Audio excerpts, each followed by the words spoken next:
En No Culpes nos vamos al lugar más misterioso de nuestra provincia, el Cerro Tunduqueral. Informe especial.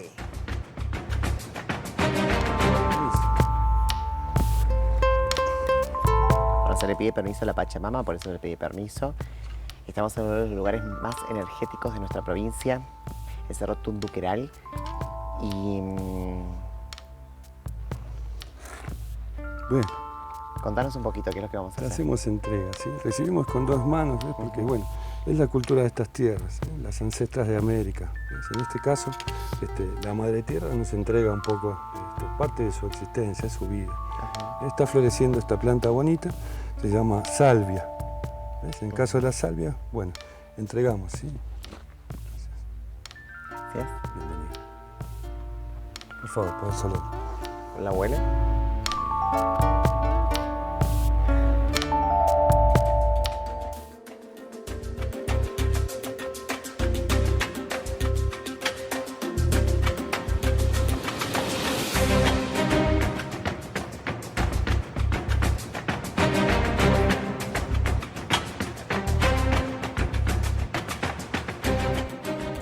Buenas noches, ¿cómo andan? Bienvenidos a un nuevo capítulo de No Culpes. Y esta vez nos vamos allí al Cerro Tunduqueral. No te lo pierdas, informe especial, un lugar energético donde suceden cosas, donde los huarpes dejaron sus huellas. ¿Qué quiere decir esto? Bueno, en un ratito vamos a desarrollar con grandes especialistas. Antes te digo que están nuestras redes sociales, @NCN Canal 9. Estamos en Instagram, Facebook y Twitter. Allí te puedes comunicar junto a nosotros. Podés obviamente contarnos tu experiencia si es que la viviste. Y si no, también contanos que no conoces el lugar y te gustaría ver el programa de esta noche. @NCN Canal 9. Nuestro WhatsApp también súper confidencial, 261-316-00. Esa es la comunicación oficial de No Culpes. Y ahora sí, voy a recibir a Horacio Chavaz, arqueólogo, director de Patrimonio de Mendoza. Hola, Horacio. Hola, ¿cómo andas? Muy bien, bienvenido nuevamente. Bueno, muchas gracias por la invitación. Bueno, vamos a hablar de un cerro. Yo siempre digo que muchos lo conocen por nombre, pero pocos saben lo que sucede allí. Sí, hay misterios milenarios, podríamos decirlo así, aún para la ciencia. Aún para la ciencia. Y voy a recibir también a Ariel Godoy. Él es Red de Bioenergética. Hola, ¿qué tal? Moderador. ¿Cómo estás? Sí, moderador de Moderador. la Bioenergética Nacional. Sí, bueno, muchas gracias por la invitación también. Y sí, realmente hay cosas para descubrir, cosas para seguir investigando, desde la ciencia hasta otras disciplinas que están cerca de la ciencia también, con una mirada un poquito más amplia quizás, y entendiendo que hay distintas interpretaciones y todas son válidas. Muy bien, todas son válidas. Le vamos a decir a la gente, ¿no?, que cuando uno va allí, esto queda en Uspallata, claro, se vive una energía especial, ¿no? Hay una energía distinta con respecto a otros lugares y hay una historia muy fuerte en ese lugar. Por eso se habla de ciertas energías, se habla de huarpes, se habla de huellas que dejaron los huarpes. ¿Por qué dejaron esas huellas?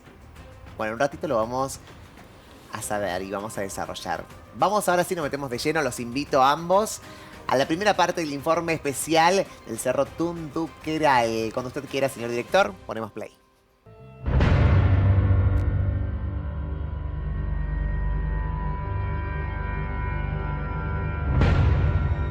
Sí, los aromas son muy fuertes, ¿sí? Muy Estamos en fuertes. un desierto a 2000 metros sobre el nivel del mar. En el caso, bueno, las plantas tienen esto, lo que es lluvia, en la época de verano. Entonces tenemos por ahí 8 o 10 meses en donde no vemos nada de agua. La plantita se abastece por su propia sustancia madre concentrada y por eso es tan aromática. En este caso, fíjate, muy bonita, ella tiene sus flores de color lila. Sí. Es la salvia, una de las 200 variedades que hay de esta plantita existente. Todas tienen su existencia, digamos, en lo que es propiedades medicinales. En este caso ella tiene un poder ansiolítico. Nos gusta ponerle un poquitito al mate. Cuando habla del Cerro Tunduqueral, vos sabés que cuando alguien habla acá en Mendoza, dice es uno de los cerros más energéticos. Después vamos a ir desarrollando los sucesos que han ocurrido aquí, pero hablan de energía, de una energía especial. Primero, ¿qué es? Y después contanos acerca de la energía. Dale, sí, gracias. Sí, es un sitio arqueológico. En realidad está abierto todos los días del año. Sí. Sí, una propuesta de lo que es Dirección de Turismo de las Heras para recibir a gente de todo el planeta. Sí. Ahí vamos siempre transitando por este lugar y te vamos dando una información cierta de un estudio que se hizo en el año 58, Sí. con el cual estuvo a cargo una eminencia científica que fue reconocido con un apellido que es Jovinger. Ajá. El profesor Jovinger estuvo a cargo de un gran equipo de trabajo y hizo un relevamiento técnico primario en el área. Es decir, que hubo desentierros de materiales que van a aportar que la existencia de una de las civilizaciones más antiguas del planeta Sí. estuvo aquí en nuestra provincia de Mendoza, en este Tunduqueral, en este Uspallata. Ujú. Realmente hablamos de seres de más de 12.000 años de antigüedad. Muchísimo. Wow, tremendamente, ¿eh? Sí. En el caso, bueno, esto va a tener una relevancia primaria, técnica, y después vamos a asociar a civilizaciones modernas, ancestrales, que estuvieron en este lugar, Ujú. en nuestras tierras cuyanas, como por ejemplo lo que es la civilización amada por el cielo, la amada civilización Huarpe.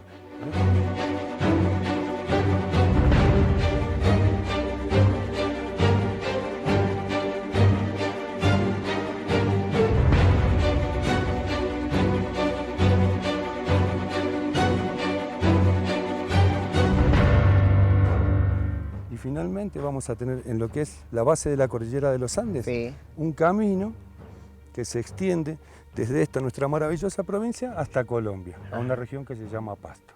En realidad esa huella todavía está marcada, después de 500 años de no ser utilizada, y por ese lugar se transitaba a pie, ya que no existía caballo en América, desde lo que es Machu Picchu, capital imperial de Tahuantinsuyo, el gran imperio inca. ¿Ves? O sea, quienes habitaron estas tierras fueron los huarpes. Los Huarpe. Sí. Ujú. Esta civilización moderna, contemporánea, Huarpe, fueron seres amados por el cielo, mujeres y hombres muy pacíficos. Ajá. Allí por la década de 1470, la dinastía Tupac Yupanqui empieza a avanzar desde el sur de Bolivia, Sí. a pie, hasta llegar a esta zona y bautizar a nuestro valle sagrado en lengua quechua. ¿Sí? Ajá. Así que le dan el nombre del Chuspay Acta, o Ajá. más cerrada en nuestro castellano, Chuspa y Acta. ¿Y qué significa? Finalmente es Uspallata, Ah, castellanizada la qué palabra. lindo. Tiene, bueno, en el caso, vamos a abrir nuestro corazón, ¿sí? Y no vamos a negar nada porque entendemos que te trae el cielo. Total. ¿Sí? Y estamos agradecidos que esto sea de esta manera. Y cuando hablamos de los huarpes y hablamos del sello propio de aquella comunidad, hablamos también de energías especiales, ¿no? Por supuesto. Y los huarpes fueron como fundamental para que hoy este lugar sea uno de los lugares más energéticos de nuestra provincia. ¿A qué se debe? ¿Qué hacían ellos? ¿Respetaban muchísimo a la Pachamama? ¿Hacían algunos rituales? Por supuesto, claro que sí. Muy bien enfocado el tema.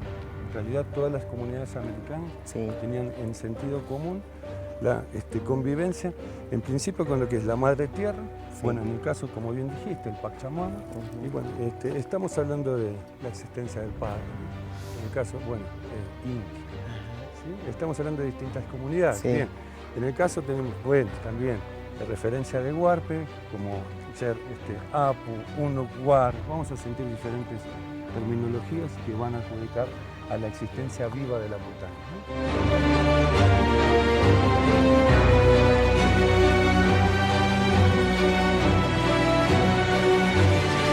Ahí está, muy bien la primera parte y ya me voy con Horacio para que nos cuente por qué hablamos del Cerro Tunduqueral como patrimonio de nuestra Mendoza. Más allá de lo que nos contaron, quiero escuchar tus palabras. Bueno, yo creo que en parte lo que dice el guía lo fundamenta. Es un lugar que realmente irradia mucha energía. Ujú. Cuando digo que irradia energía no es algo que sea, es algo que se siente. Se siente. Y como se siente, algunas personas lo podemos sentir y otros quizás no. Ujú. De todas maneras, la importancia patrimonial no reside en eso. Reside fundamentalmente en que constituye una memoria materializada de un pasado que ha sido estudiado, que se remonta aproximadamente al siglo V de la era, esto es el año 400 y tanto, hasta la llegada de los incas inclusive, y donde se realizaron, se plasmaron de alguna manera símbolos que pueden ser interpretados como parte de un sistema de creencias. El lugar, como bien dice el guía, es un lugar que realmente paisajísticamente es muy significativo. Es muy... te mete mucho dentro del paisaje y se destaca a su vez en ese paisaje. Y encontrarte ahí con una serie de manifestaciones en el medio de la montaña, en un lugar sobrelevado dentro de una planicie, que te permite un control visual muy grande y que además tiene rasgos de representaciones que en algún momento un ser humano decidió hacerlas ahí y otros siguieron acumulándolas a través del tiempo, evidentemente, digo, diría un español, es como acojonante, ¿no? Es como que, digo, si tenés un cachito de sensibilidad, Total. te inspira. Y si te gusta la historia y te interesa llegar a estas dimensiones que son muy difíciles de interpretar y demostrar qué significan, bueno, es una fórmula perfecta. Creo que vos estabas emocionado. Te Sí. hicieron oler la sal y ya te metiste en tema, ya estaba navegando, Yo estaba navegando, como los warpes que sí. tenían un modo. Sí, Se ha no. interpretado para hacer eso. Lo hacían de una manera. Y además me sorprendió todo el ritual cuando uno ingresa, porque es como, bueno, quiero llevar por el... Había ciertas aromas, ciertas plantitas con aromas para el mate, y tenías que pedir permiso a la Pachamama. Y cómo respetan la naturaleza, ¿no? Cómo respetan. Pero lo que me pregunto, digo, primero increíble cuando uno va allí y hay esas imágenes que están en las piedras, que están ahí desde hace mucho tiempo. Y vos decís, claro, toda la evidencia que les dejó a ustedes para poder estudiar. Sí, Evidencia sí. que nos remonta ¿en qué contexto? Bueno, el contexto al que nos remonta, un poco ahí el guía se va muy Sí, antiguo, sí. porque en realidad es aproximadamente, como te decía, el año 500, pongamos, después de Cristo, Sí. hasta la llegada de los incas, hay representaciones que podrían ser adscritas a distintos periodos. En términos generales serían poblaciones que en su modo de vida ya conocían la agricultura y tenían la cerámica como una tecnología clave para preparar alimentos y obtener mayor rendimiento. Es un momento además en que el territorio actualmente de la provincia de Mendoza empieza a experimentar un importante crecimiento poblacional. Los valles ya están poblados, hay mayor densidad de población, hay mejor condición de subsistencia y esta ocupación que nosotros conocemos en el Valle Uspallata se reproduce de modo muy parecido en el Valle de Potrerillo, en el propio Valle de Huentata, acá en Mendoza, y empezamos a ver que este núcleo de representaciones, por referirnos al tema que es el tunduqueral, aparece cuando lo analizás en un mapa digamos, más amplio a nivel territorial, aparece de alguna manera comunicado a través de las quebradas como las que yendo por Canota, la quebrada del Manzano, tiene sus representaciones de petroglifos también, u otros sitios que van convergiendo de alguna manera al valle por estas quebradas que naturalmente se dirigen, pero que también tienen rocas con estas características particulares, que es una pátina que se llama pátina del desierto negro, sobre la que plasmaron estos grabados, estos petroglifos, que bueno, tienen muchísima información para ser descrita y después, bueno, interpretada, que ahí aparece también la interpretación, el conocimiento, el conocimiento que se basa en analizar, estudiar en profundidad, que hacen grupos actualmente, por ejemplo en Sudáfrica o en Australia, que siguen haciendo estas prácticas y que te ayudan a inspirarte un poco. Entonces, ese conocimiento que un poco también empieza a jugar con la creatividad. Los investigadores también somos creativos. Entonces, a partir del conocimiento y la creatividad, se van articulando posibles interpretaciones, que como siempre son hipotéticas y demandan, en el caso de la ciencia, evidencias para demostrarla. Pero que, bueno, pueden quedar ahí plasmadas y ser como disparadores para el desarrollo de nuevas tecnologías de observación, etcétera. Por ejemplo, articular la observación de ciertas imágenes en relación a los solsticios, etcétera, y ver si responden, por ejemplo, a algún tipo de observación astronómica, o ver en el territorio cómo se dispersan en relación a la accesibilidad y ver si son marcadores territoriales. Es decir, existe infinidad de hipótesis que se pueden realizar, que después, bueno, está en este juego entre conocimiento y creatividad, darle una mirada que en definitiva le llegue a la gente y le sirva para disfrutar la historia. Y algunas de esas hipótesis, ¿no? ¿Se pudieron llegar a concretar o a comprobar? Personalmente creo que sí, que hay hipótesis que se han basado en la experimentación. Bien. A partir del análisis de estos grupos que practican, por ejemplo, los aborígenes australianos piensan que las representaciones rupestres en el territorio las hacen, en realidad no piensan, las hacen bajo el sentimiento de que representan el tiempo de los sueños. Esa es su historia, es su sentimiento. Entonces, cuando analizan los investigadores cómo llegan a hacer esas representaciones, o en Sudáfrica, empezaron a experimentar. algunos investigadores más divertidos decían, che, mirá, los chamanes consumían alguna sustancia alucinógena. Entonces decían, bueno, probemos por este lado. Sí. Otros practicaban, por ejemplo, danzas extenuantes, que son propios de rituales chamánicos. Quizás sin ningún consumo extra, podés practicar bailes y éxtasis hasta llegar al agotamiento total y empezar a generar lo que se llaman fenómenos emptópticos. Que es lo más parecido a cuando te apretás los ojos y ves como... Ajá, sí. Bueno, los como petroglifos rayitas, como- tienen mucho de eso, Ajá. mezclado con figuras que son ya más representativas, figuras antropomorfas o figuras de animales, que bueno, no está mal, como te digo, hipotetizar en términos interpretativos que pueden responder a el contexto de rituales liderados por chamanes que, por ejemplo, significaban ritos de iniciación de los jóvenes Perfecto. cuando pasaban de la niñez a la juventud y que están narrados en el caso de los huarpes que se hacían. Los españoles lo narraron como rituales al demonio, ¿no? Que aparecía el demonio representado en forma de perro o zorro y arañaba y mordía al iniciado. Sí. Y claro, y en realidad eran fiestas masculinas. Las mujeres no podían entrar, tenían que ir sin mirar, otorgar la bebida. Sí, sí, sí. Y ahí después, bueno, aparecía el perro, no sé qué, y le hacía este daño a este joven, que en realidad es un rito de sangre, de iniciación de la juventud, que es muy propio de comunidades étnicas del mundo, diría yo. Entonces se combina estudio, creatividad para mirar, una mirada creativa siempre es buena, porque en definitiva, esto que para nosotros es arte rupestre, en el pasado no tenía esa mirada tan sesgada que tenemos actualmente de que cuando un pintor pinta un cuadro, bueno, es arte y se consume como un ítem específico de nuestra cultura. Está muy involucrado con los sistemas de creencia. Y eso creo que Hans Schobinger, que mencionaban ahí, logró hacer ciertos avances. Perfecto. Voy un poquito con Ariel, ¿no? Ariel, un lugar energético, muchos lo llaman así. Un lugar, ¿se puede comprobar esto del tema de la energía? Mira, desde el punto de vista geobiológico y radiestésico se hicieron estudios. No todo el cerro realmente reporta algún tipo de manifestación o de alguna alteración electromagnética, pero sí hay partes que se dio.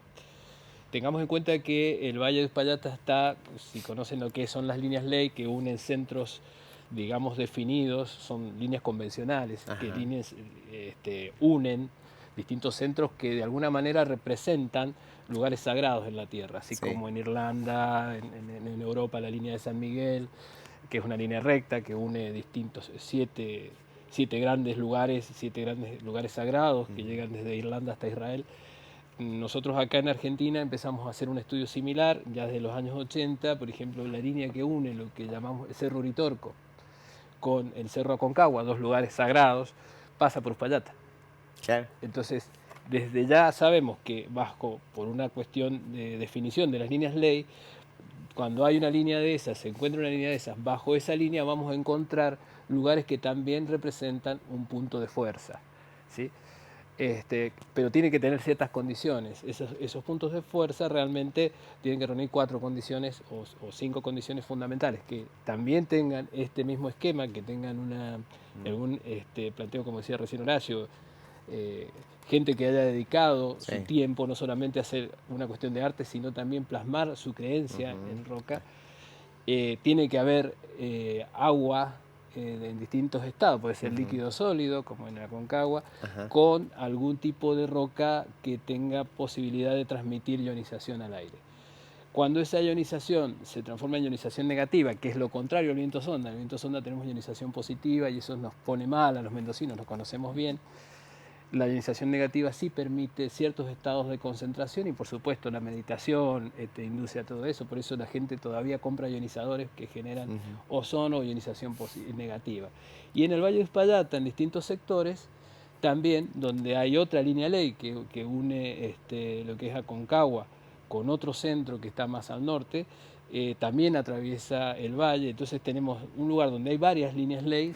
Entonces justamente se genera este diagrama de fuerzas que permite que ese lugar tenga cierta particularidad, que sea muy atractivo para las personas que practican todo este tipo de disciplinas. Vos sabés que en Uspallata hay varios grupos que se dedican a esto.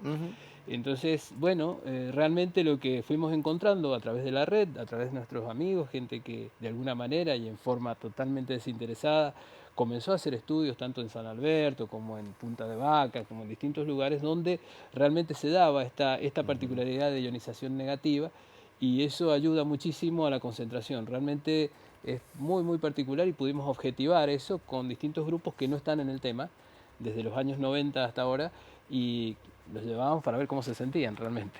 Y bueno, hacíamos una especie de encuesta y bueno, cambiaba de un lugar a otro. ¿No? Sí. No es lo mismo ir a Tambillos, por ejemplo, que ir a Chacay o a algunos lugares donde realmente no está la humedad en el ambiente o no se da esa ionización.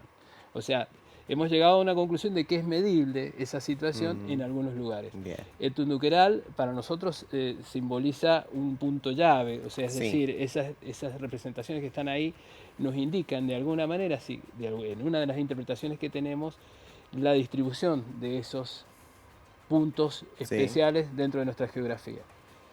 Justamente en el friso que está arriba podríamos interpretarlo, es una de las interpretaciones.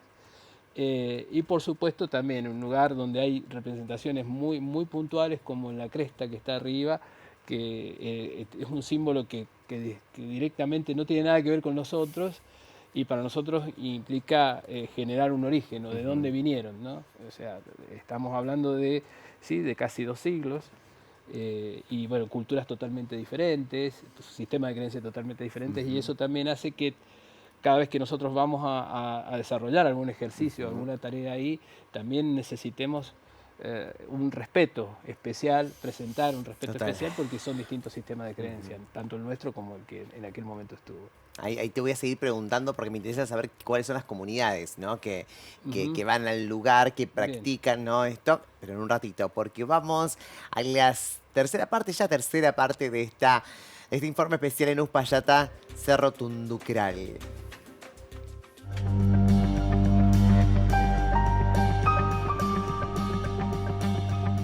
Decimos a la gente que, a todos aquellos que nos están mirando, sin lugar a dudas, cuando uno ingresa acá, se vive algo distinto, ¿no? Hay una paz, hay una energía especial, y por ahí está bueno resaltar eso, porque no muchos conocemos acerca de este lugar, ¿no? Es un lugar que, si bien estaba en boca, es la primera vez que tengo la oportunidad de pisarlo, y algo sucede, ¿no? Y sé que todo tiene que ver con los huarpes y tiene que ver con todo lo que hicieron, ¿sí?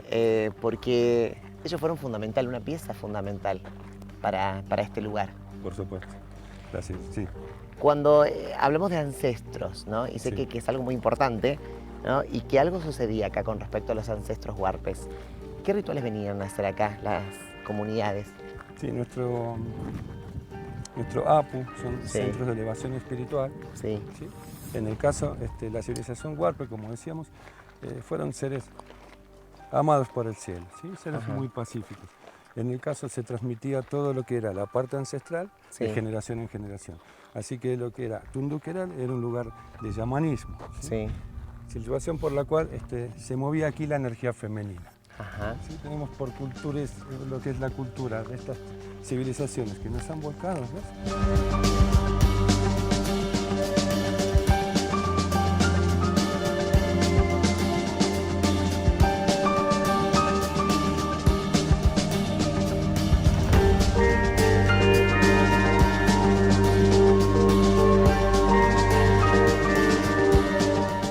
La fortuna de saber que este lugar estuvo dirigido por una mujer, ¿sí? Que en el caso fue chamán de este sitio.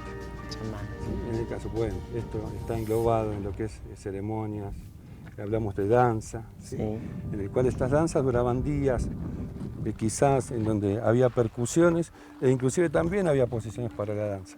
Y la danza se hacían durante momentos específicos detrás del cerro, en un área ceremonial, y se participaba mediante la formación de la energía femenina. O sea que si hablamos de formación de energía femenina, para las civilizaciones sería la circular, ¿ves? La circular, mira. O sea, la energía de la madre, la representación de la madre, la existencia de la madre. Este es nuestro lugar. Y realmente sentimos que estamos... ¿Y usted lleva mucho? ¿Cuántos años lleva acá, en este lugar? Estamos, bueno, Hace más Nos de trajo el cielo, hace más de la mitad de mi vida. ¿no? la mitad de su vida. Sí. Y me imagino las cosas que nos puede contar. Una experiencia es como muy, pero muy fuerte lo que vivió usted aquí. Porque sé que ha vivido momentos muy fuertes y sé que su encuentro con este lugar no fue casual.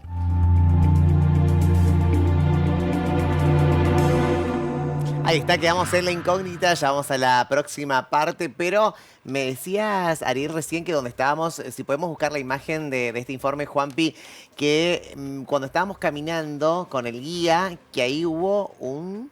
¿Qué Ahí decías? donde cuando estábamos haciendo radiestesia, Sí, en una de las partes las varillas realmente arrojaron una distorsión del campo. sí. Bueno, justamente en el cruce cuando ustedes... ¿Qué quiere decir esto? A ver, para que la gente en O casa sea, lo entienda. recuerden que las varillas radiestésicas, cuando se trabaja con radiestesia, percibimos, es como una extensión de nuestra percepción del Bien. campo, ¿sí?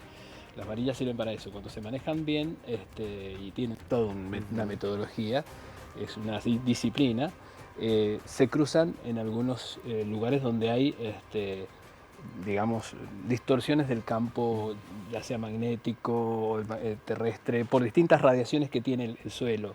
Si tenés una vena de agua, si tenés un mineral o si tenés algún tipo de distorsión generada por algún metal enterrado o algunas cuestiones. O varias, ahí tiene varias interpretaciones, pero en ese sector, cuando íbamos cruzando, sí se cruzaban las varillas.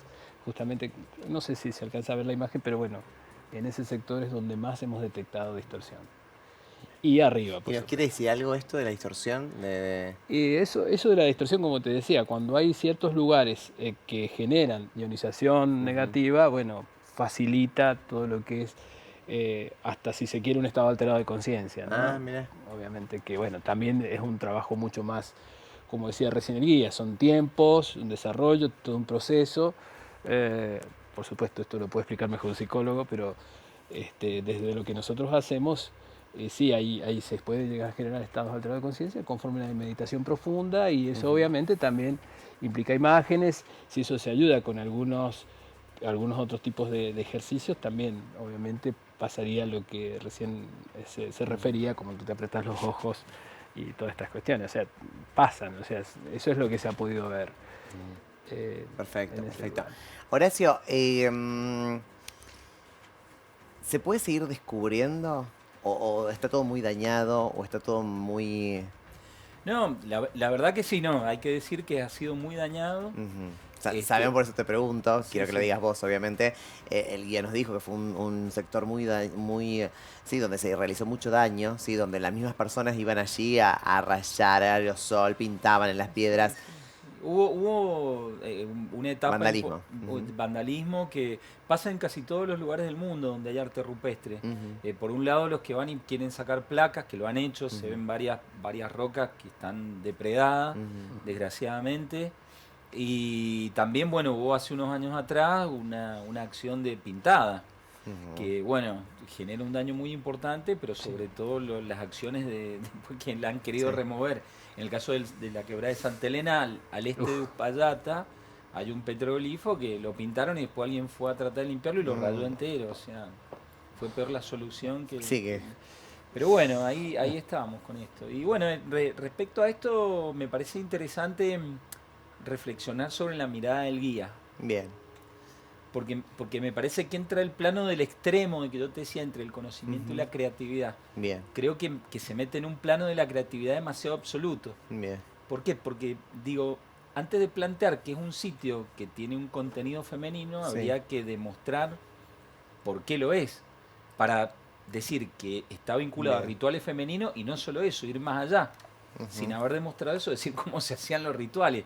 Francamente te tengo que decir, no se sabe cómo se hacían los rituales allí, de ninguna manera. Se pueden sacar por comparación, por Bien. cómo se hacen otros rituales y generar estas interpretaciones que son hipotéticas. Pero hay una serie de a prioris que en realidad, digo, son aceptables, es su mirada. Lo que no hay que tomarlo es como una mirada Absoluto, o sea... oficial, oficial, o, claro, oficial. o que esté validada Claro. en algún tipo de demostración. No hay nada que demuestre ese tipo de interpretación. Eso no quiere decir que no haya pasado, y no quiere decir que no te lo puedas preguntar si no fue así. Justamente la ciencia lo que hace es estar siempre en torno a la duda. No tiene certezas la ciencia. Las religiones tienen certezas. La ciencia lo que no tiene son certezas. Entonces, sobre la base de esa falta de certezas, especula con el fin de ¿qué? De poder después demostrar si realmente pasó lo que se dice o no. Pero hay una secuencia de evidencias que te tienen que llevar a demostrar algo. Eso. Entonces digo, más allá de eso, hay sensaciones y hay imágenes que son muy, muy sugerentes, que se han interpretado en el caso andino, desde el norte chico chileno hasta acá, que se llaman mascariformes y que hacen referencia, interpretativa digo, a esta concepción de la cabeza y la energía y todo esto que se está hablando acá, que bueno, de alguna manera ellos lo trabajan desde una dimensión donde tratan de buscar elementos probatorios, estudian, someten a experimentación, encuentran algunas respuestas. Entonces, bueno, por ahí puede ir, pero ya después trabajarlo como una verdad histórica, cuando en realidad yo no lo descarto, pero es más bien literaria, si se quiere, una creación del señor que vive ahí.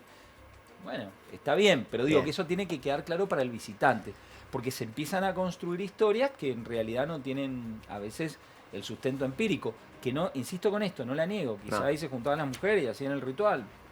No está comprobado científicamente, eso es lo que querés decirnos. No está comprobado de ninguna manera. De ninguna manera. Claro, pero bueno, es interesante ver bajo qué argumentos podríamos llegar a aceptar, si encontramos evidencia, que eso fue tal cual se dice. Bien. Qué malo que es. No, bueno, está bueno. No, está bueno las visiones, digo, porque por ahí el guía nos dio una visión y está bueno lo tuyo por ahí, Horacio, es muy más científico, es más riguroso. Sí, yo creo que es importante hacer una reflexión sobre esto de la ciencia. Pero la ciencia, digamos, en realidad es un sistema a través del cual los seres humanos hemos llegado a entender muchas cosas de nuestro entorno, de nuestra vida. No es algo alejado de la gente. Es algo que está en el cotidiano de las personas. Entonces no hay que tenerle miedo y no hay que irse por la explicación necesariamente más sencilla como la válida. En todo caso, no hay que descartarla. Yo creo que está muy bien lo que él dice. El tema es que quede claro desde dónde se dice, con qué elementos probatorios, con qué tipo de intencionalidad. La ciencia también tiene intencionalidad. Lo que pasa es que la emite a la intencionalidad. Entonces es clara. Yo creo que lo de Sergio es más una vivencia. Uno cuando entra al lugar, Sergio te cuenta que hace, ¿cuánto está? Más de 20 años ahí. Así dice. Sí, más de 20 años que está en el lugar el guía. Y él mismo dice que lo salvaron los rituales de huarpes que realizaban allí, ¿no? Es un lugar donde los huarpes realizaban muchos rituales y que eso fue lo que los salvó, dice él. Bueno, a partir de ahí comienza su relato en cuanto a lo que él vivió y quiere que se entere Mendoza en este caso. Por eso cuenta, es su experiencia. Pero está bueno tu aclaración como profesional de decir, bueno, mira, esto es más vivencia que certero. Verosimilitud histórica. Total. Pero es válida, digo. Siempre y cuando esté aclarada. Digo, es su vivencia, es válida totalmente. Total, y por eso está bueno los distintos puntos, ¿no? En este informe. De eso se trata también, Ariel. Claro, sí. Sobre todo lo anecdótico a veces pesa mucho, sobre todo si lo vas a generar públicamente. Entonces, bueno, mi anécdota es tal, mi vivencia es tal.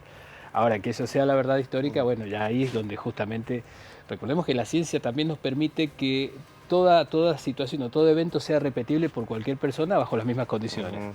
Que es lo que también perseguimos desde la red bioenergética. O sea, que no necesites el chamán para que venga a interpretarte lo que sucedió ahí. Claro. Porque si no genera dependencia y eso tampoco no es bueno. O sea, nosotros lo que tratamos de hacer es vivenciar, explicarle, dar una explicación lo más cerca de lo científico posible. Obviamente que hay otras alternativas, pero al vivenciarlo y al experimentarlo y no contarlo, no incidir sobre o no evitar sobre todo generarle la expectativa a la persona que va a hacer eso o va a participar de la experiencia, ya directamente es meterlo en un corset. Si no le va bien en la experiencia, directamente no funciona, se frustra y todas estas cosas. No, realmente vivilo, participá, sentite bien, sentite cómodo y cada uno tiene una vivencia distinta, no tenemos por qué tener la misma vivencia.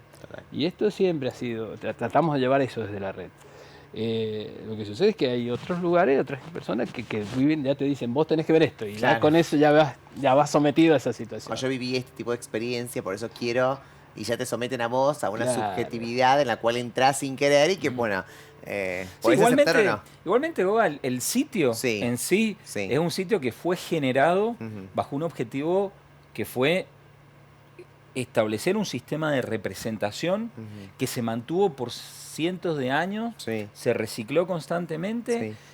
que está asociado a sectores poblados aledaños, pero que no fue habitado en sí mismo. Entonces, ya tiene un montón de circunstancias históricas que, digamos, lo posicionan dentro de un rol en la sociedad. Digamos, no quiero hacer la comparación, digo, pero sería como un templo, por decirlo de alguna Claro. manera. Un templo es un lugar especial. Sí. Digo, no necesariamente, por ahí los curas lo construyen a donde pueden, digo, pueden. a donde agarran un terreno. Ujú. En este caso, quizá hay un conocimiento milenario del territorio que a partir de ciertas situaciones generadas en el recorrido, como te digo, la percepción de lo astronómico, hay un montón de factores, es volcado por estas sociedades desde su sistema de creencias en esta materialidad. Y eso es lo que tenemos que tratar de interpretar los investigadores, ¿no? Interpretar a gusto de nuestro querido Horacio. Vamos a seguir con el informe.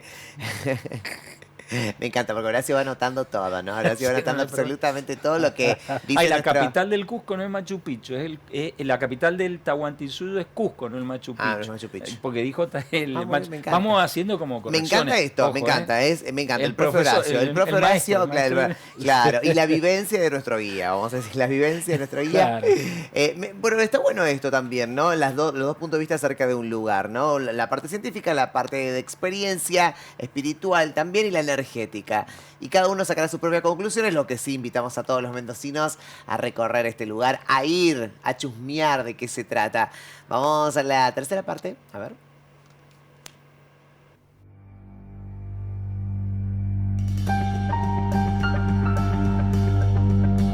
Y ahora sí vamos a indagar sobre tu experiencia, sobre aquello que nos querés contar.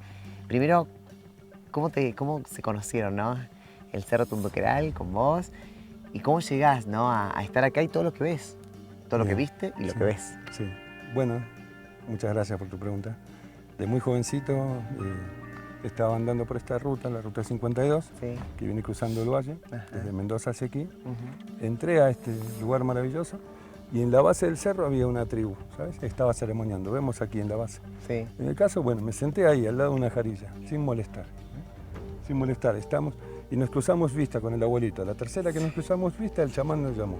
Me dijo, joven, usted va a preparar el té para ceremoniar a nuestro gran espíritu del Pachamama, de la Madre Tierra. ¿Sí? Nos acercamos, pedimos permiso y preparamos el té. Desde allí fuimos bautizados en ceremonia por distintas civilizaciones Tribus, americanas, civilizaciones, ¿ves? ujú. Y también tuvimos un amado maestro, un amado maestro que vive en nuestro corazón. Ha sacado mucha estupidez, dicho sea de paso, en nuestra persona.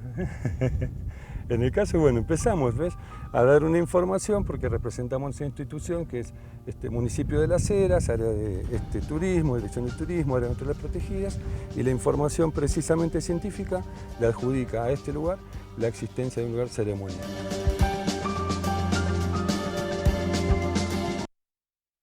El misterio, ¿eh? De acuerdo al guía y su experiencia, nos contó un poquito acerca de qué se trata y acá tengo a dos profesionales que también están dando su punto de vista. Resalto esto porque siempre digo, visibilizar también es encontrar momentos en común, ¿no? Puntos en común. ¿Hay alguno que vos consideres que tenés en común con Sergio? En lo que dijo. Y lo que pasa es que yo no conozco su campo disciplinar en profundidad. Pero digo, creo que coincidimos en que un lugar, que es un lugar, y con vos también, y con el guía, Todos. es un lugar de significativo. Significativo. Cuanto menos significativo, las causas que nos llevan a otorgarle esa significación, bueno, para mí es la evidencia clara de estos sistemas de representación, que en este caso en particular del Tunduqueral están concentrados y puestos en un cerro muy, muy importante. Ojo, hay que tener en cuenta que piedras como estas en el resto del territorio hay. Digo, porque técnicamente esto es bueno aclararlo. Son rocas con una pátina negra, como se ve en la imagen, que es la pátina del desierto. Esa pátina se genera naturalmente, los antiguos habitantes encontraron esa pátina y sobre ella piqueteando formaron las imágenes. Y así lo hicieron durante siglos. Entonces, ese tipo de roca con pátina hay en todo el territorio. Bien. Algunas en más cantidad, pero podrían haberlo hecho en otro lugar y lo hicieron acá. Entonces eso ya es un primer elemento a tener en cuenta. ¿Por qué lo hacen en algún lugar y no en otro? ¿Por qué en ese lugar, a su vez, en estas rocas, en este motivo y no en otra? Es decir, ese tipo de cosas, desde nuestro punto de vista, es tratar de hacer una lectura en el sentido de, como si se tratara de un documento escrito, tratar de ver qué quisieron expresar. ¿Qué quisieron dejar? Claro, qué quisieron dejar voluntariamente y en esa voluntad qué subyacía de inconsciente que estaba participando en la acción, ¿no? Entonces es un tema apasionante, porque es el más poco asible para los arqueólogos, están afectos a las cuestiones materiales, a la demostración empírica. Pero bueno, yo la verdad que no sé en términos de su práctica cómo catalogarla. Tienen sus experiencias, sus pruebas y bueno, aceptable. Se habló de ovnis. Se habló de llegadas de ovnis. Fabio Serpa tiene razón. No, ahí no digo, no hay ninguna evidencia. Ninguna evidencia, ¿no? Bueno, no, la verdad, te soy absolutamente franco, no conozco, no tengo capacidad para reconocer una evidencia de extraterrestre. Perfecto. Yo creo que ningún ser humano la tiene. Perfecto. Creo. No, porque también digo, se habló de eso y también está bueno tu parte de, bueno, hubo algo que podamos identificar de que existió estos objetos voladores no identificados. No hay nada que no esté dentro del marco del desarrollo cultural humano. Esto es absolutamente, digamos, plausible. Perfecto. Desde las pirámides de Egipto hasta esto, hasta una punta de flecha hasta allá, es todo plausible dentro de las prácticas humanas, sin ninguna duda. Todo lo podemos hacer los seres humanos. ¿Cuál fue el mayor descubrimiento, Horacio, que se descubrió? ¿Cuál fue el mayor descubrimiento arqueológico hasta el momento? Me mataste con eso. Bueno, la pregunta del productor, quiero decir. Yo no la hice el productor por en Mendoza, un hallazgo sumamente importante, para mí muy significativo, fue la momia del Cerro Aconcagua, la Capacocha. Me parece algo que viene a apoyar un poco estas ideas que está planteando de cómo estas formaciones del territorio, estas geografías, etcétera, han estado ahí presentes. Hoy te impulsan como andinista. A un pintor lo impulsaban para pintarla, a un fotógrafo para fotografiarlo. Y bueno, evidentemente a los incas, estos cerros tenían un carácter sagrado y allí hacían sus ofrendas, su ofrenda, digamos, con el valor y el sacrificio humano. Para mí eso es muy significativo porque además pone a Mendoza dentro de un mapa de santuarios de altura y de prácticas rituales que me parece que son muy, muy significativas para el mundo americano en general. Perfecto. Entonces me parece que para Mendoza yo diría eso. Ahora, para el mundo... mira, se me explotó la cabeza de allá. Para acá no. Se me explotó. No, de acá, obviamente. Yo creo que ese es uno de los más significativos. Específicamente estábamos apuntando al cerro, ¿no? Que vos digas el hallazgo más importante del cerro. De las imágenes. Ajá. Mirá. En el lugar del cerro se encontró esto que fue, la verdad, una innovación, fue algo loco, algo que no esperábamos. Mira, no ha salido en las imágenes, pero justamente la que planteó Schobinger como una imagen mascariforme. Los mascariformes son unas especies de cabezas grandes, todas irradiantes, que también están distribuidas, yo te comentaba recién, por ejemplo, en el norte de Chico chileno, y que forman parte de algo que se ha interpretado como parte de los estados de trance representados en la roca que experimentaban los chamanes en los rituales, e interpretados. Insisto con esto de la interpretación porque no es...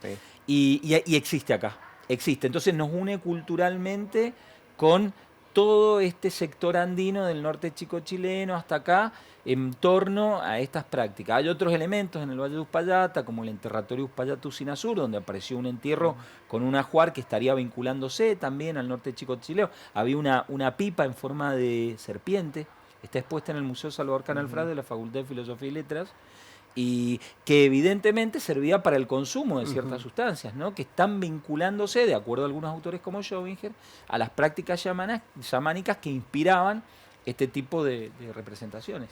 Perfecto. Legado ancestral, Lari. Cuando nos referimos al legado ancestral, ¿a qué nos estamos refiriendo? Yo, interpreto como el legado ancestral como una serie de conceptos que son de alguna manera transferidos, ya sea en forma escrita, difícil, pero más que nada en forma oral y a través de distintas, sobre todo, ceremonias y todo este tipo de cosas. el legado también puede ser a través de esto, a través de una inscripción, un petroglifo o, si se quiere, hasta un santuario. Las apachetas las encontramos en distintos lugares y también son un legado ancestral, porque en primera instancia nos indicaban su territorialidad, cómo se trabajaba en ello y realmente no necesariamente tenía que ser un sitio sagrado, sino más bien una señal, como hoy tenemos señales kilométricas en una ruta. Bueno, pero está bueno lo que señala. ¿Te puedo agregar algo que me parece importante? Esta es tu casa, agreguen sí, lo que... estoy Acá siéntanse cómodos, pueden agregar, interrumpir. No, porque es muy interesante lo que decís, para fortalecer esa idea. En el periodo inca, la concepción del territorio que tenían los incas es prácticamente inconmensurable para nuestra mentalidad actual. Nosotros hoy nos regimos por vivir en un departamento, dentro de una provincia, en un territorio-nación, en un continente americano. Ellos vivían a partir de un sistema de tripartición. Su sociedad se organizaba dentro de un sistema de tripartición al que pertenecían, pero que tenía un asidero territorial.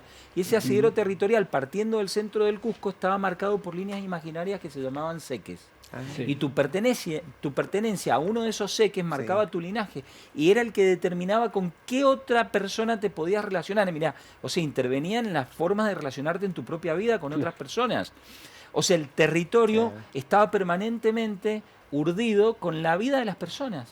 Entonces, eso, para representarlo, lo que bien decía, estaban las apachetas, estaban los cerros que se destacaban en el paisaje y uniendo, hay investigadores que han empezado a estudiar cómo se unían desde el Cusco en adelante esas líneas imaginarias y hay sitios religiosos, apachetas, cerros, momias colocadas, o sea, hay una serie de elementos que forman líneas que irradian y era como estructurar el territorio en el Tahuantinsuyo, que no era el imperio del Tahuantinsuyo. Y tienen un ángulo constante, si uno se pone a investigar desde el punto de vista astronómico o ahora con Google Earth todavía mejor, el ángulo mágico de 2412 lo siguen representando los seques. Los seques vendrían siendo las líneas ley que fueron interpretadas que te planteaba recién. Justamente tiene mucho que ver esa relación del territorio marcado, que a su vez era una especie de simbiosis entre el sistema de creencia o las líneas de energía, como ellos planteaban, o las líneas del dragón, como dicen los chinos, las venas del dragón, con este tema. O sea, está muy relacionado lo que es lo oriental con esto, de alguna manera, y al parecer hubo algún tipo de relación transpacífica para que esto se diera también acá en algún momento. Pero ahí es complicado. Ahí es complicado. No, esa no la al parecer digo. Pero bueno, pero fíjate vos que casi hay muchas representaciones que sí, en algunos casos coincidirían. Pero bueno, es un tema todavía a seguir trabajando y debatible. Porque bueno, pero fíjate que lo que dice Horacio es puntual, o sea, los linajes se marcaban con los seques. Y acá justamente el camino del Inca es una recta casi perfecta, entre dos puntos muy muy puntuales, entre Yalhuaraz y Tambillos, es una recta perfecta y se puede ver todavía en Google Earth, si querés verlo, está tal cual, está intocable, es muy particular. En San Alberto hace un quiebre también y se penetra hasta Ranchillos y sigue siendo así. Justamente pasa por lugares donde hemos detectado también esta configuración de lugares con emanación de ionización negativa. Muy bien. También tiene que ver mucho eso. Gracias, Ari. Gracias, Horacio. Nos estamos quedando sin tiempo. Qué interesante. Mañana llega la segunda parte del Cerro Tunduqueral. Horacio nos abandona porque tiene tareas, está comprometidísimo. Ariel, te espero mañana. Bien. Ahí está, uno de los dos tiene que venir. Yo me voy a Uspallata, justamente. ¿Te vas a Uspallata? Sí, voy a estar allá con la comunidad Huaytamari trabajando por el tema Capañán, Patrimonio Mundial. Acordate que todo el ranchillo, los sitios incaicos nuestros acá en Mendoza, son parte del patrimonio mundial. Yo te voy a decir algo, hicimos el informe, estuvimos allí. ¿En Ranchillo? Estuvimos y no sé si la semana que viene o la otra vamos a pasar el informe. Así que estuvimos allí, obviamente, conociendo a la comunidad Huaytamari, conociendo el lugar. Muy lindo. Y también suceden cosas y hay mucha historia. Sí. Mucha historia por contar. Así que, Horacio, nos vemos en una semana. Mira, así te lo digo, no te vas a librar muy fácilmente de nosotros. Gracias, Ari, gracias a ustedes que están en casa. Gracias por acompañarnos, por estar siempre con nosotros. Te esperamos mañana, te queremos que descanses. Chau.